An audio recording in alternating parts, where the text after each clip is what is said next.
Now you try. You want me to hit a seed pod with my sword? Yeah. All right. No, not like that. Like you mean it. Like I mean what? Come on, these pods are tough. They can take it. Don't you have any anger or frustration or nerves or anything that you'd like to let out? No. Cleo groans, lowering her sword arm. Okay, there's our problem. The real reason I asked you to come out here with me is sometimes I find it easier to talk about stuff after hitting things with a sword for a little while. And Dot, we need to talk. Cleo and the granddaughter stand on a tree branch wider than a city boulevard, sheltered by large, leathery, glossy leaves the size of ship sails. There are more branches all around them, weaving through the fold's murk like enormous serpents. Bioluminescent seed pods dangle, waving in the current, emanating pleasant woody wind chime-like sounds as they knock together. Cleo's own bioluminescence glows with a gentle fluctuation, drawing curious, harmless eddies of fold. The current has been getting gradually deeper and slower as the ship has flown onward day by day. Hambing's tests, combined with everyone else's observations, seem to show a different side of the Fold's personality here in the unexplored, presumed headwaters of the Fount. Not harmless exactly, but playful, effervescent, soft and foamy and sparkling like champagne. Terrors are brief and exuberant when they occur, and they seem more inclined to invent new matter than to interfere with existing matter.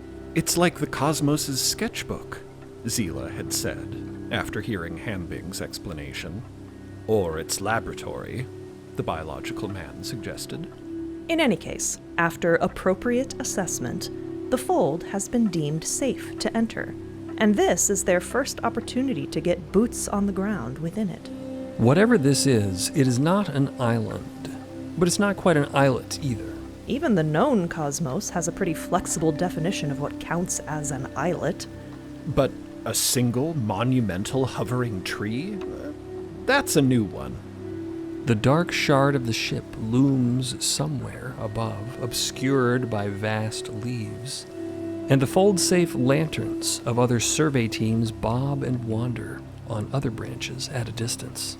But each enormous branch is practically a world unto itself, and it almost feels like Dot and Cleo are alone here in their very own leaf-shrouded glen. What would you like to talk about? Dot leans on their wooden practice sword like a walking stick. Cleo swishes hers distractedly. Dot, you're different after taking us out of the sun cosmos. Haven't you noticed I've kind of been avoiding you? You seem like a totally different person. You're all devil-may-care and down for anything, and you cared enough about all of us to risk dying for us. But now, it seems like you don't really care about anything. Do you? Care about anything? Dot doesn't answer. Tell me what's going on. We've been through way too much together for you to be keeping secrets from me now. And we're supposedly dating. So tell me, are you depressed? No. Anxious? No. Then what? Are we doing this? Yeah, we're doing this. Now's as good a time as any. All right. Well, here goes nothing. Cleo, I'm dead. What? I'm dead. You're dead? What? No, you're not. Yes, I am. You don't seem very dead. You require proof. Very well. Dot removes the veil they've taken to wearing over the lower half of their face. Then they stop breathing, beating their heart, blinking, thinking anything at all. You know, all the stuff that living people do. Cleo sees this happen, and very suddenly that uncanny valley feeling steals over her. The same feeling she had once before that brought her granny's funeral to mind. Dot is standing in front of her, but something is different. Something is missing. Someone is missing. There is a body, but there is absolutely no one home. It's horrifying. What are you doing? No! Stop that! Dot blinks. They breathe. A tiny flush returns to their quickly graying cheeks. Have you been dead since I met you? No, I died getting us to the Hall of Doors. This unique comment hangs in the air for a moment. Even in their deadly cool state, some instinct stops Dot from describing exactly what they went through. That burst of insight, the way they had turned their inner light on their inner fold, the way they set off a reaction that devoured some crucial part of themselves. In hindsight, it was so simple, so obvious. Anyone could do it. If, of course, they understood that it was possible, and that is exactly why it must be kept quiet. I was prepared to give my life to get this crew out of that cosmos. And so it appears that that is what has happened, somehow. I don't understand it really, but it is the way it is. A gentle pattering, a drumming on the broad leaves. A light rain has started falling. The leaves shelter them from most of it, but the sound adds to the sense of seclusion, cutting them off from anyone and anything else. Why didn't you tell me? Because I did not know. Not until Rawfield examined me, she had to explain it. What, all the way back when we crash landed? That was a while ago. I didn't see the point. The point? So, okay. You're dead. I would just like you to acknowledge what a great job I'm doing receiving this information. Yes, acknowledged. Nicely done. Is this, like, a known thing? No, not that I am familiar with, really. And this is true. They don't really know the details of Rawfield's story, which sounds like it was a rather different situation anyway. Who knows what was up with that? Then this is, like, some kind of freaky miracle. I've heard of a lot of crazy terrors and fold gifts, but being dead like this is on another level entirely. You're clearly not, like, normal dead. No, I don't believe that this is a common condition. And you know what? I don't think it's actually the dead part that's been bothering me, though that is insane to hear. There's something else going on. Could you maybe help me understand what it feels like to be dead? It does not feel like anything. Dot regards Cleo neutrally. I shared with you some of my struggles before. The worries, the insecurities that I tried so hard to suppress and eradicate. Dying has eradicated them at last. The thoughts, the fear, the voice inside. It is all gone. Cleo goes very still, though her hair continues to waft semi-weightlessly in that way it always does in the fold. She looks like she's figured something out, but she doesn't look thrilled about it. So, you don't worry anymore. That would seem to be correct. Do you feel anything anymore? No, I am at last detached from the turmoil of emotion. Oh, detached from the turmoil of... Oh, how great for you. Wow. Abruptly, Cleo gives the nearest seed pod an extra hard thwack. She actually manages to knock this one off of its branch. So, are you even capable of understanding why this might be deeply horrifying to me, your so-called girlfriend? Perhaps I do not understand. It was precisely my feelings that prevented me from accepting your advances before. I don't want you to just accept my advances. I only want this if you want this. Can you even want things anymore? Dot considers this. There seems to be a subtle distinction between feeling feelings and having feelings. And somewhat unexpectedly, they recognize that, yes, they have feelings, the same way you have crap in your attic, old, dusty, obsolete things in poorly organized boxes. And why go looking through those boxes if you no longer need what's in them? In fact, you probably put them up there in the first place precisely to get them out of the way. But you can always make a trip into the attic, if you have to, if your so-called girlfriend is begging you to. Do you even feel anything for me anymore?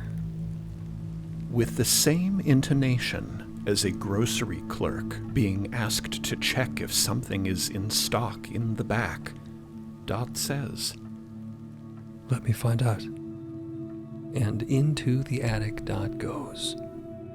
And they open the box labeled Feelings.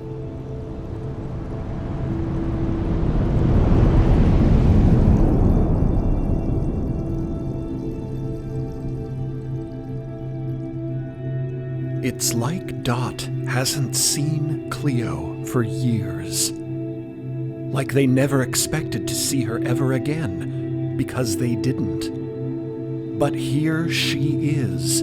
Here they both are, on the other side of an apocalypse. And it's more than Dot ever thought was possible.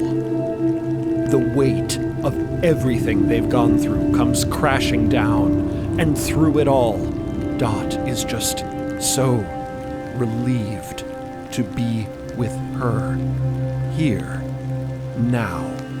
Cleo? Dot reaches for her, crushes her close. Each new instant obliterates the one that came before.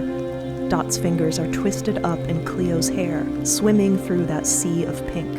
Oh, Cleo, it's you. It's you, you're alive. Dot, are you... Cleo is still confused, still half disbelieving at so abrupt a change. But all of that is quickly giving way to explosive relief. She's holding on to Dot for balance, or maybe for something else, the heat of her palms radiating through Dot's robes, lighting up a thermal map of Dot's body beneath the swaths of formless black cloth. Everywhere she touches, a blurry halo of aliveness blooms in her wake. Oh, I was so afraid that we would all be destroyed. That you would be... They look at Cleo, eyes shining, flushed, momentarily looking very much alive. But you're still here. I'm still here. I'm still here? Ah! Suddenly they reel back, recoiling like they're covered in bugs. But the dead body wearing their skin staggers with them, following their every move. No! Get it away from me! They fall, slipping on the rain-slick tree bark. Get me out! Get me out! But they can't get out. They are stitched into a corpse. Their body a clammy, ill-fitting suit that clings to them, cold and alien like wet clothes. What happened to me, Cleo? What did I do? Dot. Oh God, you're okay. Let's just try to calm down. Cleo grabs Dot by the shoulders. Look at me. Listen to me. You're going to be fine. No, I'm not. This is all wrong. This isn't realization at all. Now that all the emotions are tumbling out, Dot feels a growing tide of fear and horror and frustration. All their work, all their struggle, all their searching, all their questioning, culminating in that single moment of clear, unsubtle, brain-melting, life-altering epiphany. And it still isn't realization? They're not certain it is. Therefore, it cannot be. What are they even supposed to be doing? What is the point of all this? I will never become a mother. I can't do it. It's impossible. They seize up, then go very still, sprawled on the tree branch, wet robes puddling around them. It's over. They lie on their back, growing more soaked by the moment. The rain is falling heavier now. Even the huge leaves can't shield them anymore. I have failed to find realization. I died trying. And even that was not enough. Cleo approaches them cautiously. Help me understand. You've been looking for this realization this whole time. And you thought you found it, but now you're not so sure anymore. Dot turns their face away, feeling the cold, wet bark against their cheek. It is impossible to explain. No one who is not a daughter could ever understand. Cleo stands over them, her hair dripping wet, and she lets out a little disbelieving bark of a laugh. You don't think I can understand? Really? I have spent my life looking for something I thought I was never going to find. Something that everyone around me expected me to have. I looked for it for years and years. Every time I did something that earned me the least little bit of praise, I would fixate on it, obsess over it, waiting to see if it would turn out to be something special, a gift. But no, every time it was just me trying to get people to clap for me. Just me. No gift, no magical destiny, no realization. Dot's eyes flicker. They turn their head a fraction towards Cleo. I know what it's like to second guess every achievement, every unusual feeling, every random thought, trying to figure out if it might mean something more. I've wasted so much time evaluating myself, and it sounds like you have too. So don't tell me I don't know what you're going through. I mean, I'm sure there are big parts of it I don't understand, like the being dead part, or exactly what realization is. But overall, I feel like we know each other pretty well at this point. We've gone through some shit together, you know? So I wish you'd let me be there for you. Cleo sits down on the rain-soaked tree branch next to Dot, and then lays down herself. The rain surrounds them in a shimmering veil of water and sound. It almost feels like there is no cosmos beyond this tree. You're totally right that this is weird and scary and unexpected.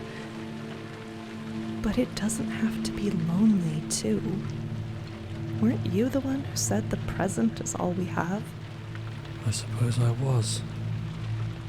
Cleo's hand creeps across the space between them, seeking Dot's.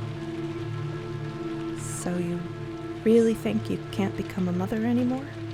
I don't know what I'm doing. But this is all wrong. I wouldn't be surprised if the mothers reject me. Okay, then. So what? So what? Cleo turns on her side, facing them. Yeah, so what? If you can't become a mother, then what is there to worry about? It's done. You flunked out of mother's school before even taking the final exam. Nothing to do about it now except move to a new islet and get a weird haircut and go through a crisis period, like people are supposed to do at our age. I've been wanting to do that for years. You want to do it with me?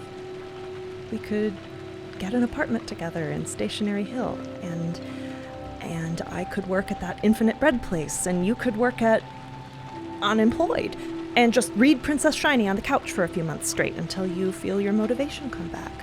And even then, maybe you still wouldn't know what to do, but by then you'd be pretty bored, and plus we would kind of really need the extra money to make rent, and so you'd start to look at job listings and ask around town a little bit, and eventually you'd find someone who needed a dishwasher, and you'd think to yourself, this is something I can do, I can manage this, and it would actually make you feel better, and you'd start to feel normal again, a little bit at a time. And there would still be a lot of unknowns, but you'd be okay.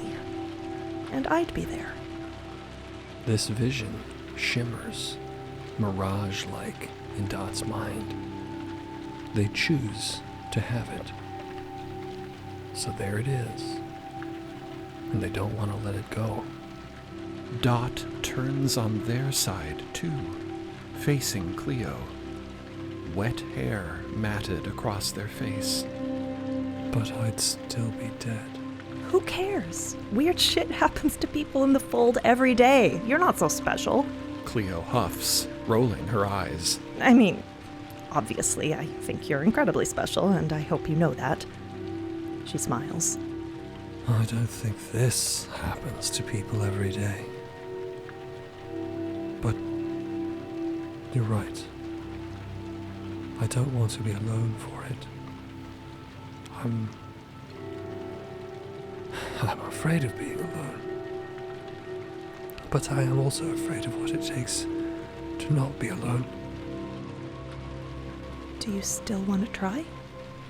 It won't be easy. It won't be like a normal relationship.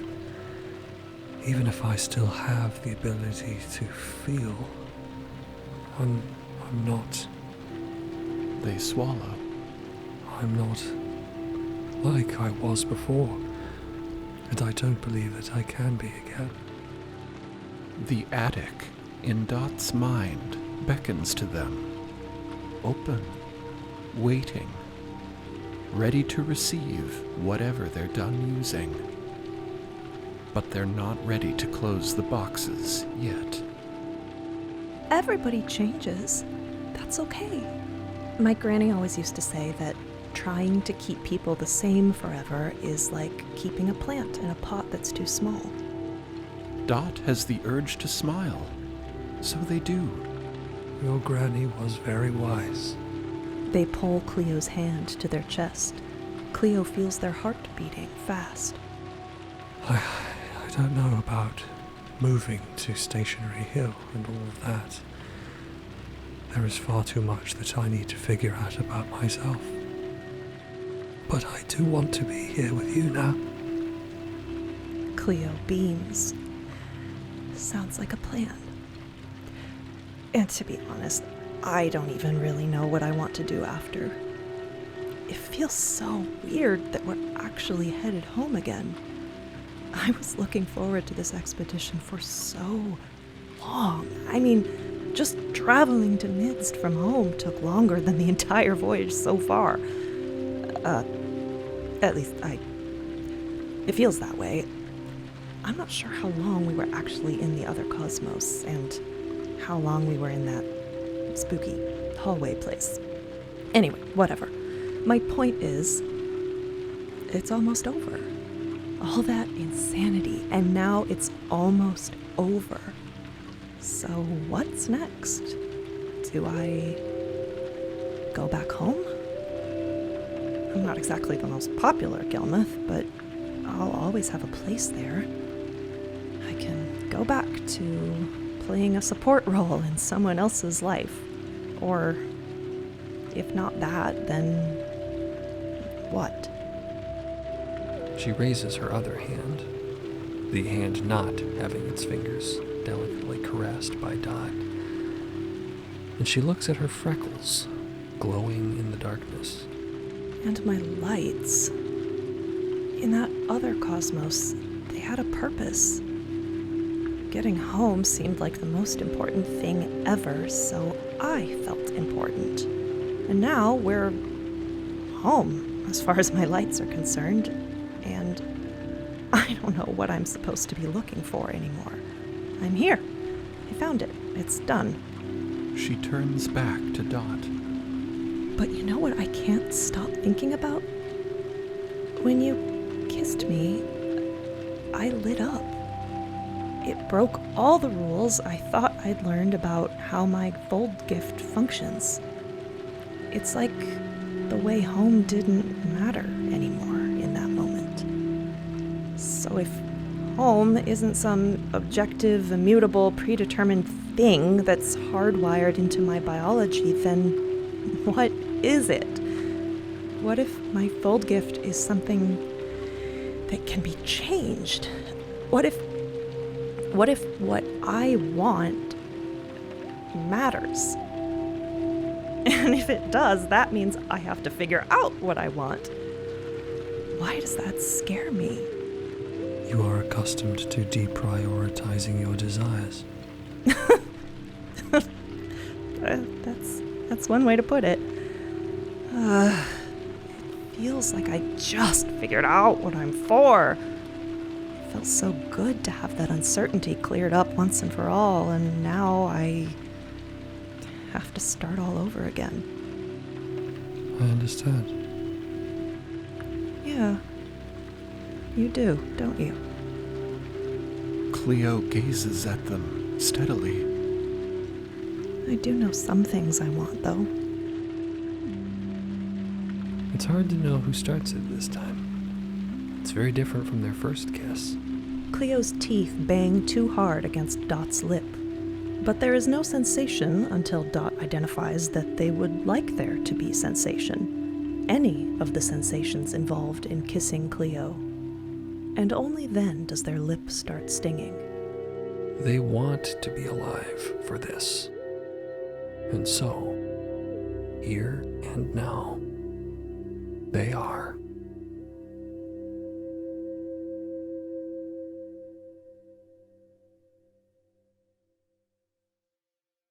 Thanks for listening to Unend. If you're enjoying the story, please rate and review to help someone new discover the cosmos. You can catch Unend every Wednesday anywhere you stream podcasts or through the MIDST Podcast YouTube channel. If you're looking to dive deeper into the story, become a Beacon member at beacon.tv or join the fold on midst.co to receive early ad-free access to episodes, behind-the-scenes exclusives, and lore-expanding bonus content. Or, if you just want to hear this podcast 2 weeks early and without ads, subscribe on Spotify or Apple Podcasts. To stay up to date on what's next in the cosmos, sign up for our newsletter on midst.co or find us on social media at MIDST Podcast.